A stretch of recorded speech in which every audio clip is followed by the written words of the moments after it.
Education, it is a fundamental part of human society. It is through the process of education that we, as human beings, learn the skills and knowledge necessary to function in our world. However, education is not just about learning facts and figures. It is also about learning how to think creatively, solve problems, and, fundamentally, think critically. Education, when done critically, should be a powerful tool for social change. However, many governments around the world tend to take a dim view of this position, installing things like a national curriculum, league tables, tests, and benchmarks. The sociology of education is the study of the social institutions and processes that shape education. It examines how education is organized, how it is funded, and how it affects different groups of people. The sociology of education also looks at the role of education in areas of public policy, such as the link between education, meritocracy, the ladder of social mobility, and social reproduction.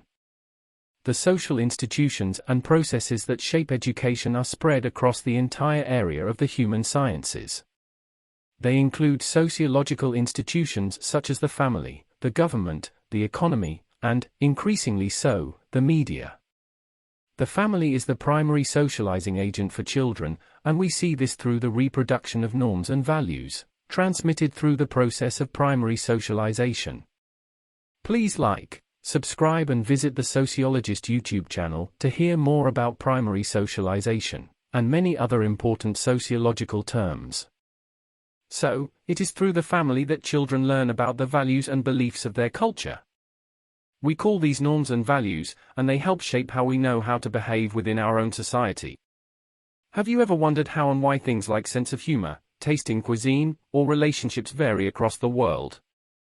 Well, this is part of the process of understanding what norms and values makes you intrinsically you within your society, and is given to us through socialization.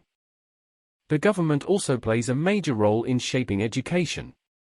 Some may say the government has too much say in education, through things like a national curriculum, the design of standardized testing, the eventual production of league tables, and so on. All of this leads to a production of standardization of what is taught in schools. This may not seem such a bad thing, given that meeting certain standards and abilities in subjects such as maths, sciences, history, language is a good thing. However, the government, who are responsible for creating a national curriculum, are, crucially, not teachers, they are politicians. And, as I discuss in other videos of political ideology, all politicians belong to a particular political party, and, therefore, will represent the wider interests of that party. It would not be wrong to assume that a right-leaning conservative party would design a history curriculum that reflects things such as empire, kings and queens, and the importance of royalty. Whereas a left-leaning government may design a curriculum which reflects the rights of workers, equality, and shared value. The economy also has a significant impact on education. The job market demands certain skills and knowledge, and schools are expected to prepare students for those jobs. Here, we see the importance of standardized things such as being able to read and write, do simple multiplications, an awareness of geography, history, and so forth. However, in a critical approach, we also need to think about how does the world of education now prepare children for a world of work 10, 15 years into the future. Artificial intelligence, the internet, Google search, language models such as ChatGPT will have an undoubtable impact on what jobs exist when current students begin in their working life. Just think, do we now even need to teach children maths, history, or writing skills, if a computer can do all that, and more now? Education affects different groups of people in different ways. For example, education can help to reduce poverty and inequality. But, if we have learnt anything so far, it is that, as we learn, we need to think critically about everything. So, is what I have just said true? Does education actually reduce poverty and inequality? Here is the importance of academic and scientific research. Studies have shown that people with more education are more likely to have higher-paying jobs, and going into higher education can, on many occasions, be the key to success. However, there again is inequality within this system. Graduates from certain subjects tend to do better, financially, than graduates in certain other subjects.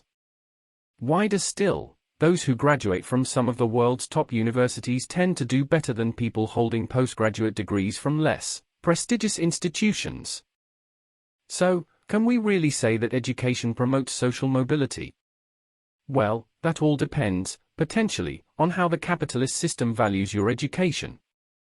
What degree did you do? Where did you study? Is your job in an industry valued within the capitalist system? Have we lost the idea of education for education's sake? Because of the capitalist system we live within now, the very idea of education is all about getting that well-paid job at the end, and people may no longer be going to university simply for the love of learning. Thanks for watching, and if you have enjoyed thinking critically about some of the issues I have mentioned within this video, then please help me grow that Sociologist channel so that I can make more. Please hit the like button and share this with your students and colleagues. Please also subscribe here, so that you can see the rest of the lectures I have written on social policy and sociology. You will also find that Sociologist on Twitter and on our website link in the comments section. See you next time.